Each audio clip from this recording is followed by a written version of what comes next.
Before we begin these recaps, The Tattooist of Auschwitz is based on a true story. It's a harrowing, hard-hitting drama about the Holocaust, and it obviously references one of the worst periods in human history. With that in mind, we will not be including any memes, silly anecdotes, or cutaways as part of our coverage of this show. We will not disrespect the honour of those who passed away and those who survived and had to endure the horrors of World War II. Thank you.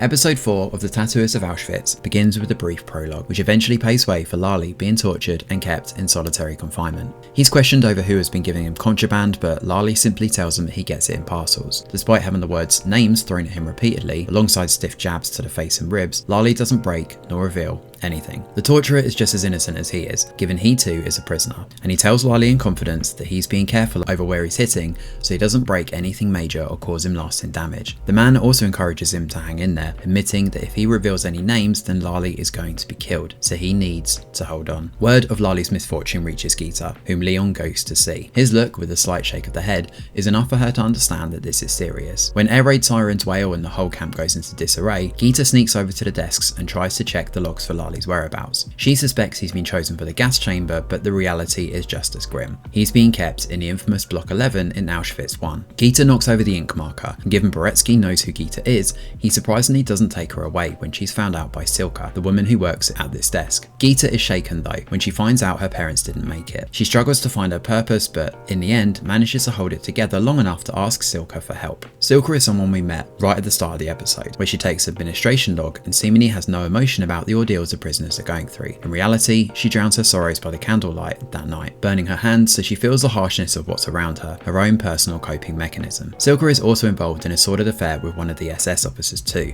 which Gita notices. She approaches Silka in camp, kisses her hand, and begs her for help in freeing her beloved from Block 11. Speaking of Lali, his torturous ordeal continues as he's forced to wade through watery blood outside in the yard. There, he watches a whole bunch of inmates being killed, shot in the head against the wall in some sick firing range. This is his last experience in Block 11, as it turns out, as Gita miraculously manages to free him and bring him back to the barracks. The kids run away in fear, given the state of him, and he falls into Nadia's arms. Lali awakens to Boretsky shouting at him. Apparently it's just a joke and he gets a day off work after being beaten so badly. Boretsky also tells him to continue smuggling the contraband, but this time being more careful. Apparently there's a rat in his whole operation, but Boretsky promises that it's not him, and he even brings a kid inside, so Lali swears on his life that he believes him. Hearing all of this takes its toll on Heather in the present, who becomes consumed by her work. In fact, she ends up having a panic attack. She struggles to breathe and Lali eventually calls her an ambulance. At the hospital, her partner believes Heather needs to transfer and get away from this work. In reality, Heather just needs some boundaries. She shows up at Lali's place and, sitting together,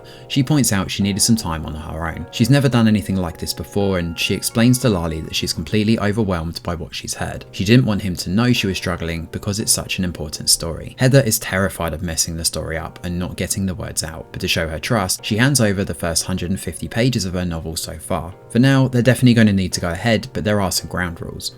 1 phone call a day maximum, and if Heather needs to go away, then she will. Continuing the story, Lali shows up to see Gita at the administration office. His eye is a complete mess and he's been beaten raw, and Silka watches as true, genuine love unfolds before her eyes, and all they do is hold hands. That night though, Gita goes to see Silka and they talk about love. Silka emphasises with this doomed love, given what she's feeling for this SS officer, and she knows that it won't last. Back in the camp, Lali speaks to Nadia, and they discuss what they'll do if they leave Auschwitz. Lali decides they should all go and find an island to get away, and of course, Lali managed to do that by heading to Australia, as far away from Europe as possible. As for Nadia, she never made it that far. In fact, she's taken away that night, loaded onto trucks with other prisoners, including children. The next day, a small glimmer of hope seems to filter through for the inmates. Looking up, Gita notices a plane flying overhead. Is this the Allied forces on their way? That is a question that we have as episode 4 comes to an end. Thanks for watching, and do let us know your thoughts in the comments below. Smash a like or subscribe to the channel, your support is very much appreciated. I'm Greg Wheeler, and from all of us over here at The Review Geek, we'll see you on the next video.